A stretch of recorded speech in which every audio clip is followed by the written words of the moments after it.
Hello everyone, আসসালামু আলাইকুম। কেমন আছেন সবাই? আলহামদুলিল্লাহ আমরা ভালো আছি। পয়লা বৈশাখের দিন খুদের ভাত রান্না করেছি, আর এখানে বিভিন্ন রকম ভর্তাও বানিয়েছিলাম। আর যেহেতু এবার আমি ঈদ করেছি আমার বোনের বাসায় খুলনায়, তো ঈদের পরেই যেহেতু পয়লা বৈশাখটা চলে আসছে, তো আমরা একটু ঘুরতে বের হলাম খুলনা ইউনিভার্সিটি দেখার জন্য।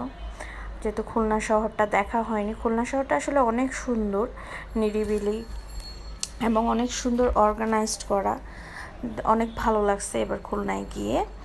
তো খুলনা ইউনিভার্সিটিতে গিয়েছি, এখানে ট্রাই করছিলাম মেয়ের কয়েকটা ছবি তোলার জন্য, বাট সে যা অস্থির তার বলার মতো না।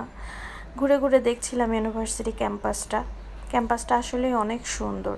আমি একবার রাজশাহী ইউনিভার্সিটিতে গিয়েছিলাম, অ্যাজ লাইক এরকমই লাগছে। সবচেয়ে সুন্দর জিনিস এই ইউনিভার্সিটিটার এই লেকটা এত সুন্দর যে বলার মতো না। কিন্তু বসবো যে এখানে বসে যে এনজয় করব, এত পরিমাণ গরম ছিল ওই দিন যে বলার মতো না। পরে আর কি করার, পরে দেখে আমরা সামনের দিকে গেলাম, দেখি সামনে কি আছে। ওখানে একটা সুন্দর ভাস্কর্য আছে। এদিকে মেয়ে তো গাছপালা নিয়ে বাবার সাথে অস্থির অবস্থা করে ফেলছে। সে ফুল নিবে, পাতা ধরবে, এই আর কি। তো এইভাবেই আমরা গরমের মধ্যে পয়লা বৈশাখটা উদযাপন করছিলাম।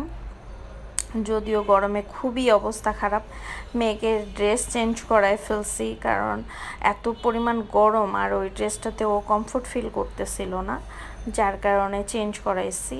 অ্যান্ড এখন আমরা সামনের দিকে যাচ্ছি, দেখি কিছু পাই নাকি।